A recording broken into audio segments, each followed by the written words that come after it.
ഒരു കപ്പ് റവ കൊണ്ട് വളരെ എളുപ്പത്തിൽ തയ്യാറാക്കിയെടുക്കാൻ വേണ്ടി പറ്റുന്ന നല്ല ടേസ്റ്റി ആയിട്ടുള്ള ഹെൽത്തി ആയിട്ടുള്ള ഒരു സ്നാക്കിൻ്റെ റെസിപ്പിയുമായിട്ടാണ് ഇന്ന് ഞാൻ വന്നിരിക്കുന്നത്. ഇതെങ്ങനെയാണ് ഉണ്ടാക്കുന്നതെന്നൊക്കെ നമുക്കൊന്ന് നോക്കിയിട്ട് വരാം.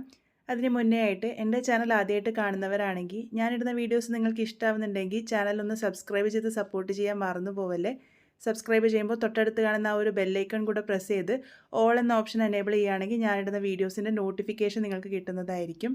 ഇത് ഉണ്ടാക്കിയെടുക്കാനായിട്ട് ഒരു പാനിലേക്ക് ആദ്യം തന്നെ 1.5 ടേബിൾ സ്പൂൺ നെയ്യാണ് ചേർത്ത് കൊടുത്തിരിക്കുന്നത്.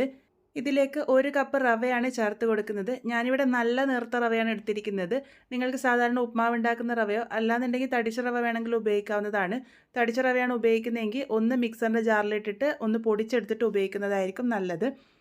അപ്പോൾ ഞാനിപ്പോൾ റവ ഇവിടെ ഇട്ട് കൊടുത്തിട്ടുണ്ട്. ഇതാദ്യം നെയ്യിൽ നല്ല പോലെ തന്നെ ഒന്ന് വറുത്തെടുക്കണം. അതിൻ്റെ കളറൊക്കെ ഒന്ന് മാറി ഒരു ലൈറ്റ് ഗോൾഡൻ ബ്രൗൺ കളറാകും. ആ ഒരു സമയം വരെയാണ് ഇത് വറുത്തെടുക്കേണ്ടത്. നിങ്ങൾ വറുത്ത റവയാണ് ഉപയോഗിക്കുന്നതെങ്കിലും നെയ്യിൽ ഇതുപോലെ ഒന്ന് വറുത്തെടുക്കുന്നതായിരിക്കും നല്ലത്. അപ്പോൾ അത് നല്ലൊരു ഫ്ലേവർ കിട്ടാനും സഹായിക്കും. അതുപോലെ തന്നെ കറക്റ്റ് പാകത്തിന് തയ്യാറാക്കി എടുക്കാനും സഹായിക്കും. അപ്പോൾ ഇതിപ്പോൾ കണ്ടില്ലേ, ഒരു ലൈറ്റ് ഗോൾഡൻ ബ്രൗൺ കളർ ആയിട്ടുണ്ട്. ഇത്ര മാത്രം ആയാൽ മതി. ഈ ഒരു സമയം വരെ ലോ ടു മീഡിയം ഫ്ലെയിമിൽ വെച്ചിട്ട് തന്നെ നല്ലപോലെ വറുത്തെടുക്കാം. ഇത് നമുക്ക് വേറൊരു പാത്രത്തിലേക്ക് മാറ്റിയെടുക്കാം. അതിനുശേഷം ആ ഒരു സെയിം പാനിലേക്ക് തന്നെ 1 കപ്പ് തേങ്ങ ചിരകിയതാണ് ചേർത്ത് കൊടുത്തിരിക്കുന്നത്. ഈ ഒരു തേങ്ങ ഒന്ന് ചെറുതായിട്ട് മൂപ്പിച്ചെടുക്കുകയാണ് ചെയ്യുന്നത്. നമ്മളിതുപോലെ തേങ്ങ മൂപ്പിച്ചെടുക്കുന്നത് ആ ഒരു പലഹാരത്തിൻ്റെ ഷെൽഫ് ലൈഫ് കൂട്ടാൻ വേണ്ടിയിട്ടാണ്. പുറമേ വെച്ചാലും ഇത് 1-2 ആഴ്ചയോളം കേടാകാതെ ഇരുന്നോളും. അപ്പോൾ തേങ്ങ കളറൊന്നും മാറ്റേണ്ട ആവശ്യമില്ല. അതിൻ്റെ വെള്ളപ്പറ്റൊക്കെ നല്ലപോലെ മാറ്റിയെടുത്താൽ മാത്രം മതി. ഇപ്പോൾ കണ്ടില്ലേ, അത് നന്നായിട്ട് ഡ്രൈ ആയിട്ട് തന്നെ വന്നിട്ടുണ്ട്. എന്നാൽ കളറൊന്നും മാറിയിട്ടൊന്നുമില്ല. ഈ ഒരു പാകമാകുമ്പോൾ നമുക്കിത് മാറ്റിയെടുക്കാം. ഇനി ആ ഒരു പാനിലേക്ക് തന്നെ ഞാനിവിടെ 1/4 കപ്പ് വെളുത്ത എള്ളാണ് ചേർത്ത് കൊടുത്തിരിക്കുന്നത്. എള്ള് നമ്മുടെ ശരീരത്തിലേക്ക് എത്തുന്നത് വളരെ നല്ലതാണ്. നമ്മൾ പൊതുവേ കഴിക്കാൻ മടിയുള്ള കൂട്ടത്തിലാണ് എള്ളൊക്കെ, പ്രത്യേകിച്ച് കുട്ടികൾ. അപ്പോൾ ഇതുപോലത്തെ പലഹാരങ്ങളൊക്കെ ഉണ്ടാക്കുമ്പോൾ മാക്സിമം എള്ള് യൂസ് ചെയ്യുക. നിങ്ങൾക്ക് വെളുത്ത എള്ളോ കറുത്ത എള്ളോ ഉപയോഗിക്കാവുന്നതാണ്. അത് ഞാനിപ്പോൾ ഇവിടെ ചെറുതായിട്ടൊന്ന് വറുത്തെടുക്കുകയാണ് ചെയ്യുന്നത്. കുറച്ച് സമയം കഴിയുമ്പോഴേക്കും തന്നെ എള്ള് ഇതുപോലെ പൊട്ടിയൊക്കെ വരും. ആ ഒരു സമയം വരെ മാത്രം വറുത്തെടുത്താൽ മതി. കളറൊന്നും മാറ്റേണ്ട ആവശ്യമില്ല. അതും ഞാനിവിടെ മാറ്റി വെച്ചിട്ടുണ്ട്. ഇനി ഇവിടെ നമുക്ക് ആവശ്യമായിട്ടുള്ളത് പൊടിച്ച ശർക്കരയാണ്. ഞാനിവിടെ 1.5 കപ്പ് പൊടിച്ച ശർക്കരയാണ് എടുത്തിരിക്കുന്നത്. അതിലേക്ക് 1/2 കപ്പ് വെള്ളം ഒഴിച്ച് ശർക്കര പാനിയാക്കി എടുക്കാം. ഇത് ഒരല്പം മധുരം കാണും 1.5 കപ്പ് എന്ന് പറയുമ്പോൾ. നിങ്ങൾക്കപ്പം മധുരം കുറച്ച് മതിയെങ്കിൽ അത് 1 കപ്പൊക്കെ എടുത്താൽ മതിയാകും. അത് അവനവൻ്റെ ഇഷ്ടത്തിനനുസരിച്ച് എടുത്തോളൂ. ഇവിടെ എല്ലാവർക്കും മധുരം അല്പം ഇഷ്ടമാണ്. അതുകൊണ്ടാണ് ഞാനിവിടെ 1.5 കപ്പ് എടുത്തിരിക്കുന്നത്. ശർക്കരയൊക്കെ നന്നായിട്ട് അലിഞ്ഞ് ഇതുപോലെ പതഞ്ഞ് വന്നാൽ മാത്രം മതി. നൂൽപ്പരുവൊന്നും ആക്കേണ്ട ആവശ്യമില്ല. ഈ ഒരു സമയത്ത് നിങ്ങളുടെ ശർക്കരയിൽ അഴുക്കുണ്ടെങ്കിൽ ഒന്ന് അരിച്ചെടുത്തോളൂ. ഞാനിതിപ്പോൾ അരിച്ചൊന്നും എടുത്തിട്ടില്ല. ഈ ഒരു ശർക്കരയിൽ അഴുക്കൊന്നും ഇല്ലാന്ന് ഉറപ്പുള്ളതുകൊണ്ടാട്ടോ.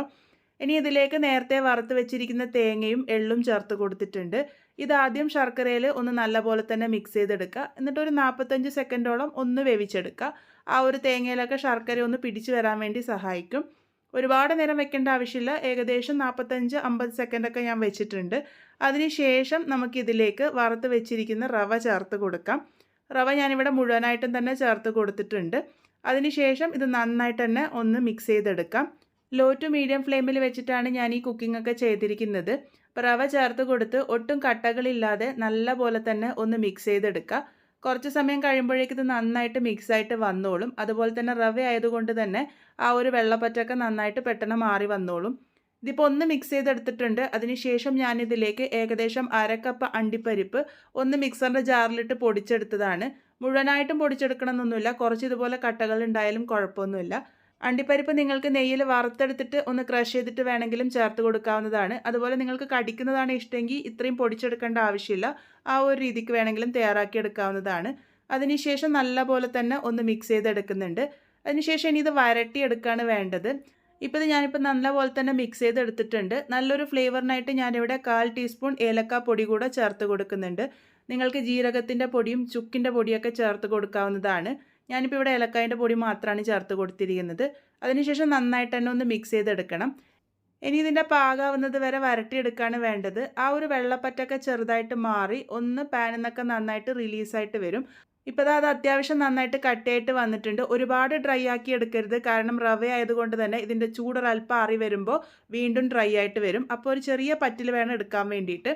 ഞാനിതിപ്പോൾ മാറ്റി വെച്ചിട്ടുണ്ട്. അതിനുശേഷം ഇതിൻ്റെ ചൂടാറാൻ വേണ്ടിയിട്ട് മാറ്റി വയ്ക്കാം. നമ്മുടെ കൈ കൊണ്ട് തൊടാൻ പറ്റുന്ന ആ ഒരു പാകത്തിന് മാത്രം ചൂടാറിയാൽ മതി. ആ ഒരു സമയമാകുമ്പോൾ കുറച്ചും കൂടെ ഇത് ഒന്ന് ഹാർഡായിട്ട് വരും. ഇനി നമുക്കിത് ഉരുട്ടിയെടുക്കാം. ഇതിപ്പോൾ ഞാൻ കൈനെ കൊണ്ട് തൊടാൻ പാകത്തിന് മാത്രം ചൂടുള്ള സമയത്താണ് ഉരുട്ടിയെടുക്കുന്നത്. ഇത് ഉരുട്ടിയെടുക്കാൻ വേണ്ടിയിട്ട് കയ്യിൽ നെയ്യൊന്നും ആക്കേണ്ട ആവശ്യമില്ല. അല്ലാണ്ട് തന്നെ നമുക്ക് ഈസി ആയിട്ട് ഉരുട്ടിയെടുക്കാൻ വേണ്ടി പറ്റും. നിങ്ങൾക്ക് റൗണ്ട് ഷേപ്പിൽ ഉണ്ടാക്കാം. ഇനി വേറെ ഏതെങ്കിലും ഷേപ്പിൽ വേണമെങ്കിൽ അങ്ങനെയും തയ്യാറാക്കി എടുക്കാവുന്നതാണ്. ഞാനിതിപ്പോൾ സാധാരണ ലഡുവിൻ്റെ ഷേപ്പാണ് കൊടുത്തിരിക്കുന്നത്. ഈസി ആയിട്ട് തന്നെ നമുക്ക് തയ്യാറാക്കി എടുക്കാൻ വേണ്ടി പറ്റും.